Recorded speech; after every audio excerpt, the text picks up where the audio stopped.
অসমীয়া সাহিত্যৰ ধনী কবি ৰূপে খ্যাত বিনন্দ চন্দ্ৰ বৰুৱাৰ কবিতাৰ শিৰোনাম নজনা বীৰৰ মূৰ।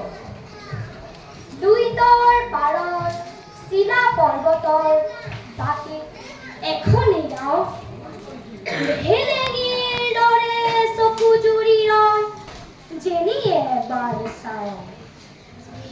গাঁৱতে ৮০ বছৰীয়া মৰাণ বুঢ়াৰ ঘৰ, সংসাৰত আছে নাতি এটি মাথো সিয়েই আপোন ঘৰ।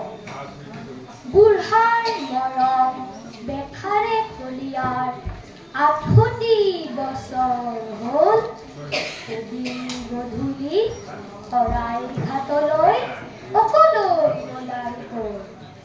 মাটিত এফাল পোক খাই তাত আছে নাও খোলা কৰি, দেখি কলিয়াই খানি উলিয়াই আনিলে আদৰ কৰি। ককাকক সুধিলে আতি তাৰ, কলিয়া যে সৰু ল'ৰা। ক'লে বুঢ়াহঁতে উমতি আকাৰ দি কথাটি আগৰে পৰা। এদিন মোগলে সাগৰৰ দৰে অলেখ সেনানী লৈ ৰামসিংহ ৰজাৰ লগত আহিল, লোভত কলিয়া গ'ল। অতি আগৰৰ কোনৰকম কৰোঁ বুলি চাৰখাৰ, আহিল মোগল ৰাজপুত বিজয়ী দেশ জুৰি হাহাকাৰ।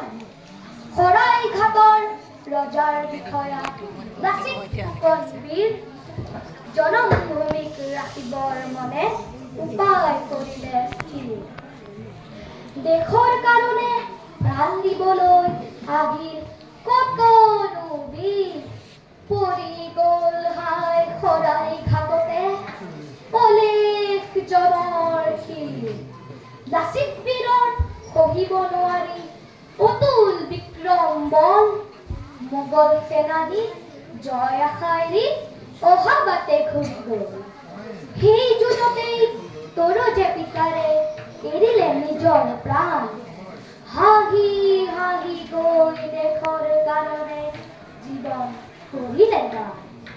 আজিও দেখোন মনত পৰিলে ফুলি উঠে বুকু মোৰ, জনমভূমিৰ কাৰণে মৰি ভাগ্যৱান পিতাটো।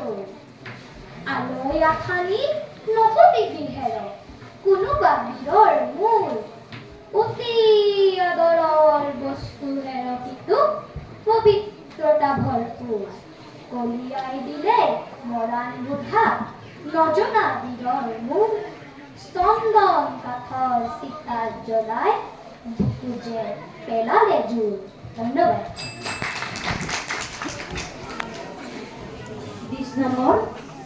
20 নম্বৰ চেঞ্চুৰী